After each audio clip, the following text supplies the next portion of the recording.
Jadi saya ulangi, I have the most fun in the world. And I love when we work every day for always there. A new challenge, new change, and new thing. Can learn it if very enjoy with job, you will never turn. Ya.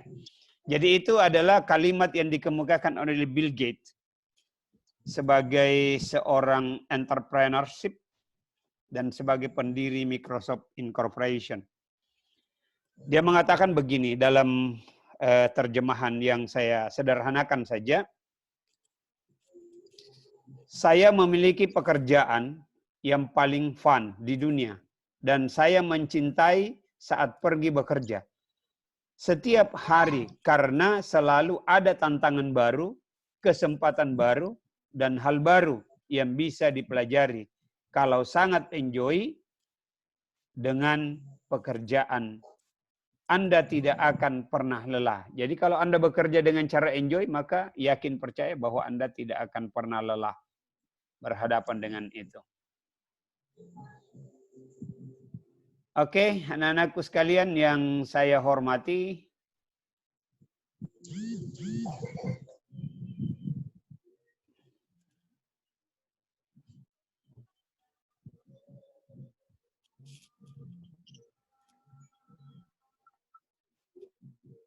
nah, apa itu? Jadi selalu ada pertanyaan ketika kita berbicara tentang hipotesis.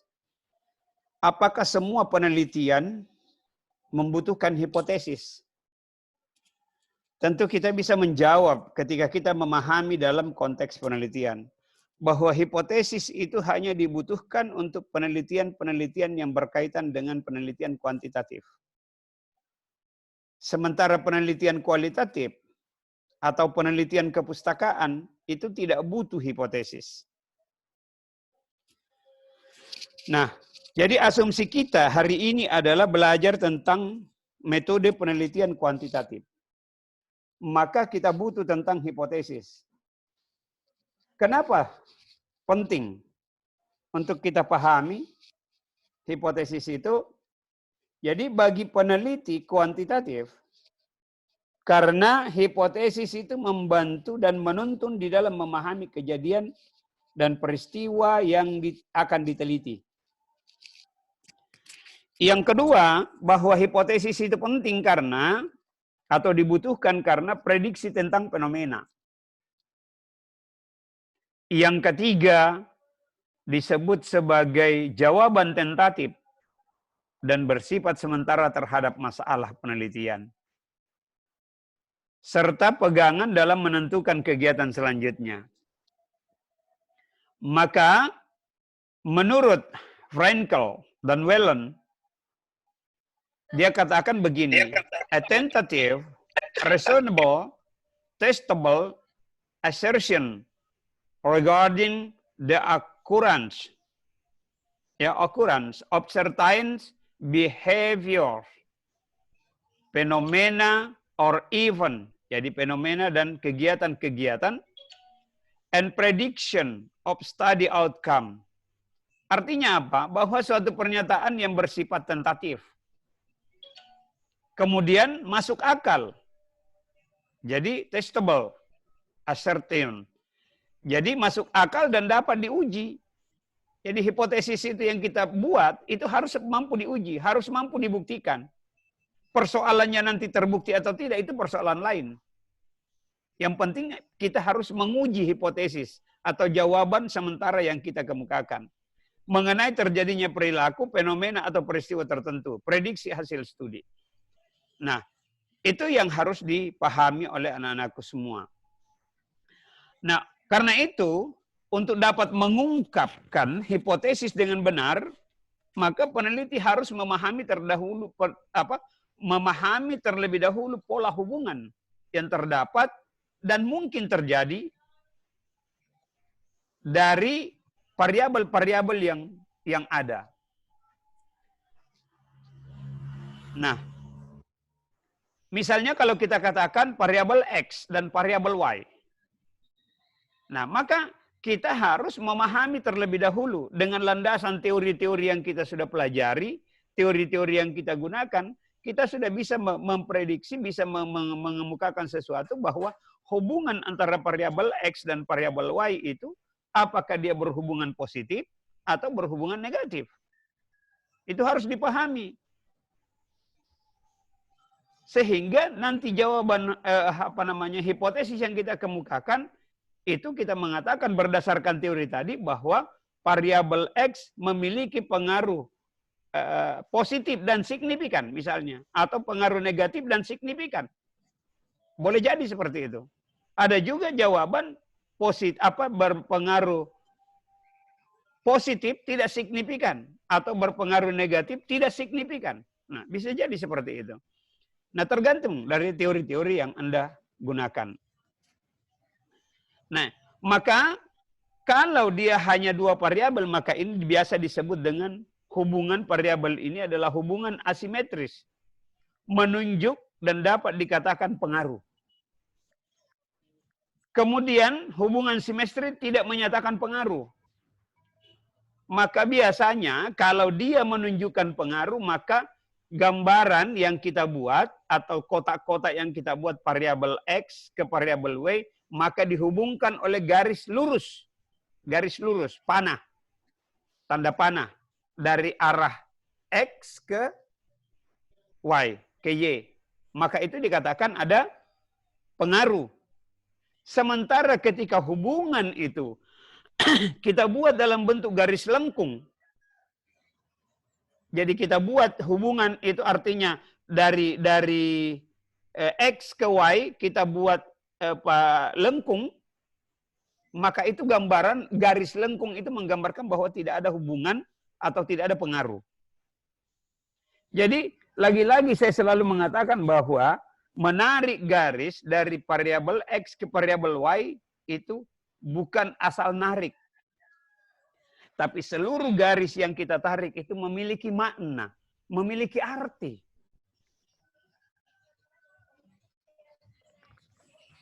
Dan biasanya atau umumnya garis itu ada diberi tanda. Diberi tanda di atasnya itu tanda positif, apakah dalam bentuk beta, dalam bentuk alfa, atau sigma, terserah.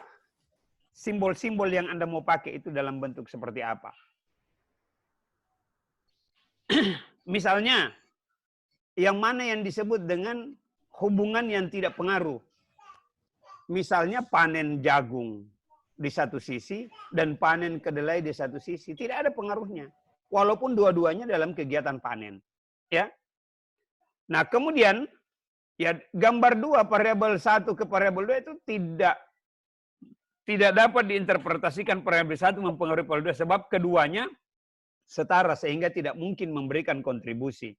Mana yang lebih menentukan tidak dapat dinyatakan dengan pasti. Karena banyak variabel lain yang tersembunyi dan tidak diteliti dan ikut memengaruhi. Kemudian kita lihat contoh-contoh hubungan pengaruh dalam berbagai variabel seperti pada Anda lihat di dalam buku hijau Muri Yusuf itu, coba buka di halaman 132 134. Nah, dibaca di situ, itu sangat kelihatan di situ. Nah, kemudian ada namanya hubungan hipotesis resiprokal, saling memperkuat masing-masing variabel. Nah, ini penting untuk kita amati, untuk kita pahami secara mendalam karena hubungan yang digambarkan, hubungan resiprokal ini adalah, hubungan ini perlu diamati secara sistematis sebelum menentukan variabel mana yang mempengaruhi dan mana yang dipengaruhi. Hubungan ini dapat diputus saat penelitian. Namun perlu kita lakukan bentuk kehati-hatian di dalam menarik kesimpulan karena ini juga bisa menjadi suatu kesalahan. Nah, anak-anakku sekalian, bagaimana hubungan antara hipotesis dengan teori? Teori dan hipotesis adalah dua hal yang tidak bisa dipisahkan. Jadi dua hal yang tidak bisa dipisahkan. Teori dalam penelitian itu merupakan body of knowledge, batang tubuhnya pengetahuan. Sementara hipotesis itu adalah sesuatu yang lahir atau pernyataan yang dilahirkan dari kumpulan teori-teori yang digunakan dalam penelitian itu. Nah, karena itu di dalam beberapa literatur dijelaskan bahwa teori memegang peranan penting dan menentukan dalam setiap langkah penelitian. Artinya apa? Ini menggambarkan bahwa ketimpangan antara teori dengan kenyataan secara empiris akan menimbulkan masalah kritis. Jadi ketimpangan, artinya apa yang dimaksud ketimpangan? Terjadi satu gap. Ya, gap antara teori dengan kenyataan. Teori itu kan menggambarkan seharusnya. Sementara kenyataan di lapangan terkadang tidak sesuai dengan teori. Maka biasa orang mengatakan itu kan teori. Tetapi jangan kita menganggapan bahwa teori itu tidak sama dengan kenyataan. Ya, kalaupun apa yang terjadi di lapangan itu tidak sesuai dengan teori, tentu ada penyebabnya. Itulah tujuan kita meneliti. Itulah tujuan kita menganalisis. Kalau semuanya dari teori hipotesis itu sudah seperti apa adanya, nggak perlu meneliti. Nah, itu. Jadi, kalaupun toh dia sama dengan kenyataan itu juga masih ada perbedaan-perbedaan yang terjadi. Apanya yang berbeda? Tentu nilai pengaruhnya. Bisa jadi ada yang berpengaruh sangat kuat, ada yang berpengaruh lemah. Nah, itu juga harus dilihat dari hasil-hasil yang kita akan hasilkan nantinya. Jadi, secara empiris akan menimbulkan masalah kritis yang membutuhkan penyelidikan ilmiah dalam penyelesaiannya. Itulah gunanya penelitian. Nah, akhirnya apa? Akhir dari suatu laporan penelitian akan ada temuan baru. Apakah temuan baru dalam bentuk konsep, temuan baru dalam bentuk konstruk, dan temuan baru dalam kelemahan-kelemahan dan tindakan-tindakan. Ya, bisa jadi cara kita menganalisis data itulah kelemahan. Atau cara kita menginterpretasi data itu adalah kelemahan. Nah, yang namanya manusia punya kelemahan. Jadi penting untuk kita pahami. Sehingga perlu kelemahan dan tindakan yang perlu dikaji ulang atau diverifikasi. Maka kalau terjadi seperti itu, maka itulah gunanya kita melakukan kajian ulang atau analisis ulang atau dengan bentuk verifikasi. Nah, anak-anakku sekalian, hipotesis itu merupakan dugaan yang kuat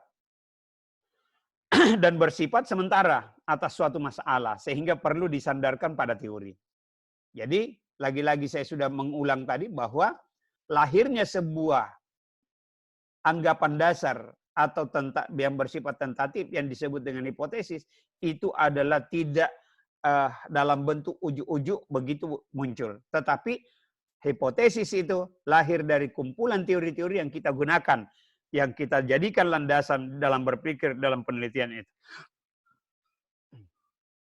Nah, karena itu mustahil dapat dilakukan penalaran yang kuat kalau tidak didukung oleh teori yang benar sesuai dengan aspek yang diteliti. Jadi artinya apa? Disinilah gambaran bahwa teori yang kita pakai gunakan dalam penelitian itu tidak boleh sembarangan. Jangan karena hanya mau mempertebal proposalnya, mau mempertebal skripsinya, ya masukkan aja teori semua. Jadi teori yang dimasukkan itu adalah teori yang memiliki relevansi. Teori yang betul-betul ada keterkaitan dan hubungan langsung dengan variabel-variabel yang akan kita teliti. Sehingga nantinya betul-betul menghasilkan sesuatu yang menghasilkan sesuatu yang sangat valid. Artinya valid dari sisi keilmuan, valid dari sisi analisis, tetapi berbicara tentang kebenaran mutlak tentu tidak bisa kita membandingkan dan membayangkan akan sampai ke situ. Nah, di dalam buku yang saya tunjukkan tadi itu, buku yang Anda miliki itu juga ada gambaran-gambaran. Jadi, teori bertemu dengan fenomena. Itu ada dua, kalau Anda lihat di situ gambarnya, bertemu dengan fenomena. Jadi, terjadinya fenomena-fenomena ini kemudian didukung oleh teori, maka menghasilkan masalah. Ya, karena sesuatu fenomena tanpa ada teorinya maka tidak bisa menjadi masalah. Kenapa? Karena ada masalah, jadi ada pertentangan ada gap antara teori dan fenomena. Teorinya mengatakan A, fenomena mengatakan B, berarti ada masalah. Ya kan gitu ya? Nah, maka itu masalah. Kemudian masalah melahirkan kembali fenomena. Jadi terus seperti itu. Akhirnya fenomena akan melahirkan kembali yang namanya teori. Jadi hubungan teori dengan hipotesis itu. Anak-anakku sekalian, contoh penelitian terkait dengan hubungan antara intelijensia, motivasi, kreativitas, sikap, dan kebiasaan belajar mahasiswa. Ya. Serta faktor-faktor yang memengaruhi. Maka kalau misalnya contoh penelitian seperti ini, hubungan seperti ini, maka harus paham teori-teori yang terkait dengan itu apa. Nah, tentu kita berbicara tentang teori intelijensi, teori tentang motivasi, teori tentang kreativitas. Nah, pokoknya seluruh teori yang terkait dengan itu harus masuk. Sikap, kebiasaan belajar mahasiswa harus. Nah, kemudian faktor-faktor yang memengaruhi itu apa saja sehingga motivasinya rendah, intelijensinya rendah, sikap belajarnya rendah. Nah, ini kita akan lihat variabel apa. Nah, harus dipaham teori-teori itu. Nah, teori intelijensi adalah teori faktor, teori fungsional, teori spekulatif, teori operasional, dan teori pragmatis. Coba bayangkan. Hanya berbicara intelijensi, ya banyak sekali teori yang terkait dengan itu. Teori faktor, teori fungsional, teori spekulatif, teori operasional, teori pragmatis. Kemudian kita bicara teori motivasi. Teori motivasi itu kaitannya, jadi jangan hanya berbicara motivasi. Kita ambil, kita bisa melakukan proksi teori. Taruhlah kalau saya katakan proksinya seperti ini. Kita mau bicara kinerja. Nah, kalau berbicara kinerja, maka kinerja itu bisa didekati dengan teori hasil kerja. Bisa didekati dengan teori teori produktivitas. Kemudian teori apa lagi? Teori Teori kinerja itu sendiri. Kemudian teori performance. Nah, ini semua terkait. Jadi jangan hanya karena motivasi, ya cari aja kata motivasi. Kalau tidak ada kata motivasinya berarti tidak ada hubungannya. Nah, coba lihat teori motivasi terkait dengan apa? Teori motivasi berkaitan dengan teori perilaku. Kenapa? Karena di situ akan menggambarkan bahwa semakin bagus motivasi seorang, maka perilaku seseorang juga akan semakin bagus. Teori motivasi seseorang bagus, maka teori kejiwaannya juga akan tenang. Dan tentu saja teori motivasi itu sendiri. Jadi banyak yang bisa kita proksi dari situ. Jadi jangan hanya terbatas dengan ini. Kemudian teori kreativitas. Nah, teori kreativitas itu banyak. Teori apa yang terkait dengan itu, yang bisa kita dekati dengan yang bisa diproksi masuk ke teori kreativitas. Ya, kerajinan. Teori kedisiplinan. Ada enggak orang kreatif tanpa disiplin? Enggak ada. Enggak bisa orang kreatif kalau orang itu tidak disiplin. Disiplin belajar, disiplin tepat waktu. Maka teori kreativitas bisa didekati dengan teori kedisiplinan, teori keteraturan. Nah, ini yang harus dipahami. Kemudian tentu saja kita kaitkan juga dengan hasil-hasil penelitian sebelumnya. Hasil-hasil penelitian orang yang juga tentu punya relevansi, punya keterkaitan dengan teori-teori ya variabel-variabel yang kita gunakan. Anak-anakku sekalian, logika hubungan antara aspek perlu diketahui secara konseptual. Sehingga dapat ditempatkan aspek mana yang lebih utama dan dahulu memengaruhi daripada yang dipengaruhi. Jadi kita jangan membolak-balikkan sesuatu. Kita lihat teori kepentingan di situ. Teori kepentingan itu ketika itu lebih besar kepentingannya, si A lebih besar kepentingannya daripada si B, maka yakin dan percaya pasti A yang mempengaruhi B. Bukan sebaliknya. Ya. Nah, minta maaf, ini cerita dewasa. anak-anakku belum mengalami karena belum berkeluarga. Tapi kalau suatu saat nanti bisa kembali memberikan saya bahwa Pasira salah memberikan pernyataan itu. Diperhatikan ketika misalnya suami istri, rasa cinta seorang istri kepada suaminya, kemudian dia melakukan hubungan, maka percaya anaknya pasti mirip ibunya. Sebaliknya, rasa cinta duluan lebih muncul dan besar si bapak atau si laki kepada istrinya, maka pasti dia lebih dominan. Ini ada teori dominan dan teori resesif. Dalam biologi itu dipelajari. Nah, bisa jadi kalau orang-orang ekonomi itu belajar tentang seperti ini, mungkin dia katakan itu tabu. Padahal ini bukan tabu, ini adalah pengetahuan. Kenapa terjadi seperti itu? Resesif, dominan muka ibunya daripada bapaknya, atau sebaliknya dominan. Kalau dominan itu disebut bapak yang lebih ini, resesif itu berarti dia menerima saja. Kenapa? Karena itu ada kaitannya dengan gen. Yang mendorong seseorang untuk ini itu kan gen di dalam diri manusia masing-masing. Semua manusia normal punya gen. Nah, sehingga itu jangan lagi supaya Anda misalnya melihat temannya, kenapa lebih mirip bapaknya? Nggak usah, ini saya sudah kasih bayangannya. Bahwa kenapa dia lebih mirip bapaknya, berarti bapaknya itu lebih dominan ketika titik-titik. Kenapa mirip ibunya? Pasti karena ibunya lebih dominan pada saat titik-titik. Nah, sudahlah. Dewasa maka semua. Jadi bisa Anda membedakan itu. Yang penting Anda paham tentang itu. Sehingga dapat ditempatkan aspek mana yang lebih penting. Anak-anakku sekalian, kriteria penyusunan hipotesis. Jadi ini materi ini singkat saja, tidak terlalu lama, cuman 15-16 PowerPoint. Nah, kriteria hipotesis itu seperti apa sih? Hipotesis yang benar akan memberikan arah yang tepat dalam penelitian. Demikian sebaliknya. Hipotesis yang kurang baik, hipotesis yang kurang benar, atau bahkan tidak benar, maka itu tidak akan memberikan satu arah, memberikan petunjuk yang baik di dalam kita meneliti. Karena kalau hipotesis buruk, maka kita bingung untuk mengambil kira-kira data apa yang kita butuhkan. Tapi dengan hipotesis yang baik, maka kita jelas, oh data yang saya butuhkan ini. Di mana saya bisa peroleh ini? Oh di sini. Itu dengan gampang kita bisa deteksi. Nah, tentu saja untuk bisa kita menyusun hipotesis yang baik, kriteria itu perlu dipahami.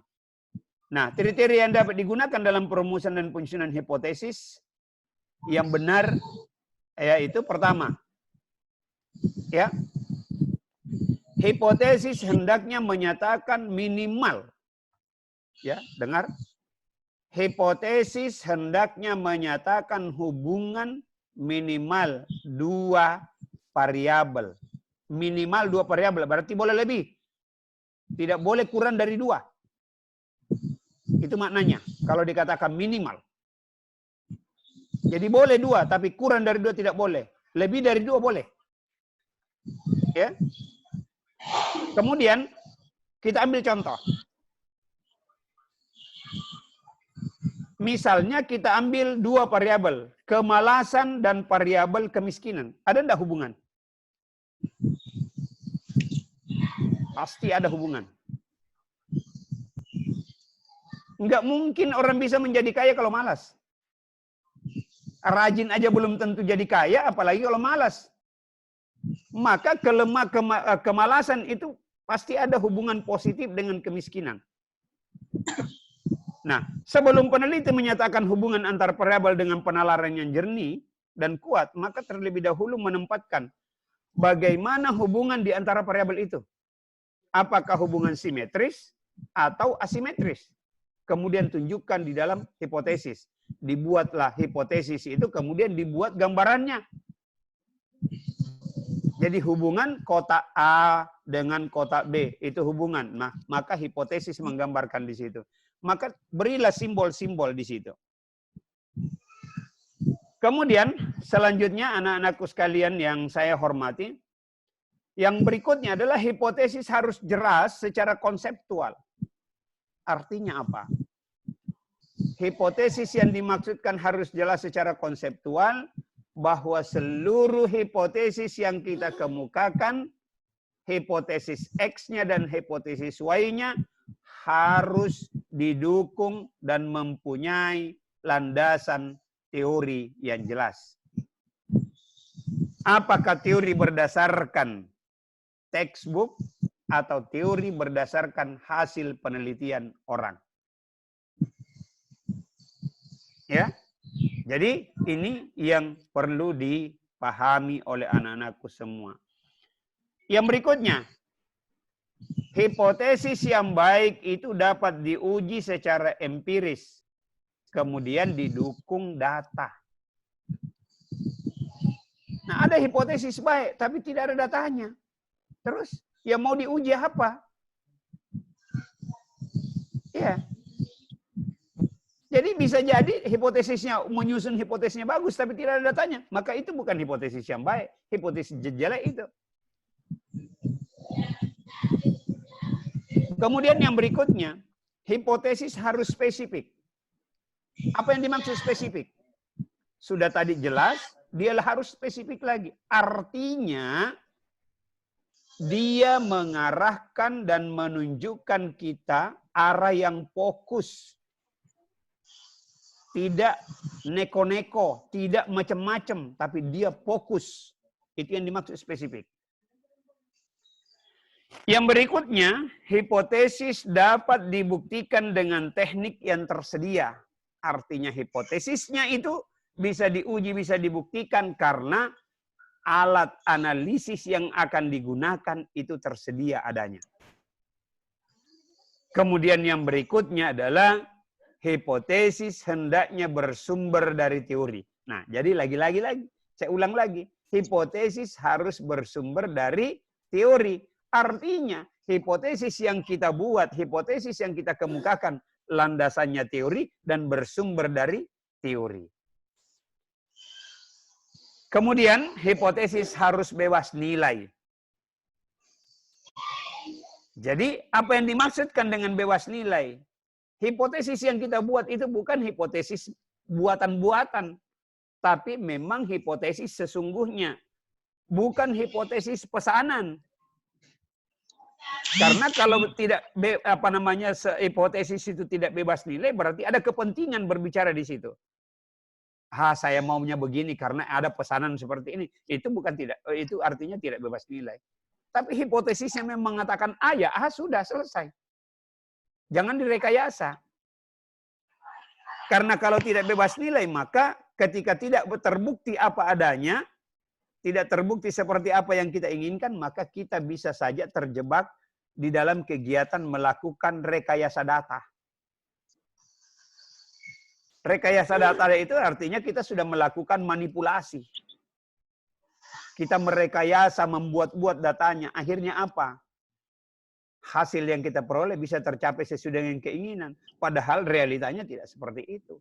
Nah, jadi ini hati-hati buat anak-anakku semua. Kemudian hipotesis dirumuskan dalam bentuk pernyataan.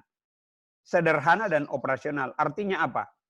Pernyataan itu satu ungkapan atau statement yang kita kemukakan secara tegas. Tidak dipengaruhi oleh faktor-faktor lain. Baik secara internal pribadi maupun eksternal pribadi kita. Sederhana, artinya tidak membutuhkan biaya besar untuk membuktikannya. Operasional, mudah kita lakukan, tersedia datanya, dan bisa kita pertanggungjawabkan. Dan ini bisa dikembangkan di dalam bentuk penelitian-penelitian selanjutnya. Kemudian yang terakhir anak-anakku sekalian, jenis-jenis hipotesis. Itu ada namanya hipotesis kerja atau alternatif. Itu di halaman akhir di bab hipotesis di buku hijau itu menyatakan ada pengaruh atau ada perbedaan di mana peneliti dengan mudah dapat menetapkan variabel bebas dan variabel terikat. Saya berikan contoh dalam kalimat-kalimat saja. Ketika kita menyusun satu kalimat, jika maka, memang sudah seperti itu adanya. Jadi kalau Anda memulai kata jika, maka pasti sambungannya kalimat itu setelah jika melakukan sesuatu maka. Atau jika Anda makan, maka pasti kenyang. Tapi kalau Anda mengatakan, jika Angelina Putri makan, tertidur. Pasti begitu kan? Enggak kan? Nah, ini. Jadi sambungan itu berarti ada hubungan. Jika, maka berhubungan langsung. Pasti ada hubungan langsung dengan maka. Atau makin. Pasti seperti itu. Makanya itu menyusun kalimat itu harus juga hati-hati. Maka selanjutnya, terdapat pengaruh terhadap. Terdapat pengaruh berarti X berpengaruh terhadap.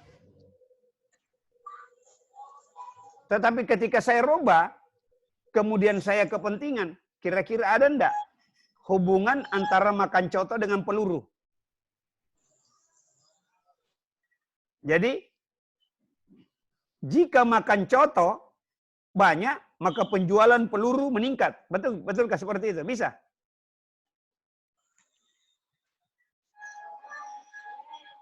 Enggak ada hubungan, enggak ada. Tetapi kalau kita hanya sekedar merekayasa data-data kita, angka-angka karena statistik apapun yang Anda hubungkan, pasti dia memiliki pengaruh. Tetapi apakah ada teorinya bahwa kalau makan coto semakin banyak itu maka penjualan peluru senjata itu meningkat? Tidak ada teorinya. Biar kau tungking kepalamu di bawah, mencari teorinya tidak ada.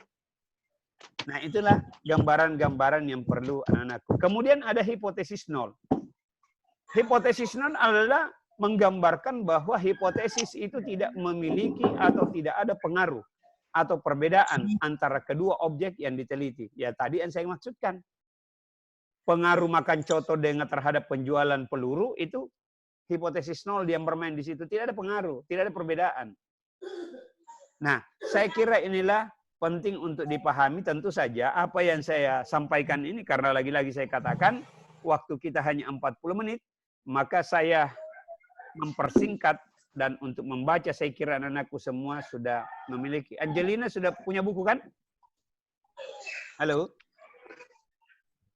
Angelina Putri ada bukunya enggak? Ada, Pak. Ada ya, dibaca di situ.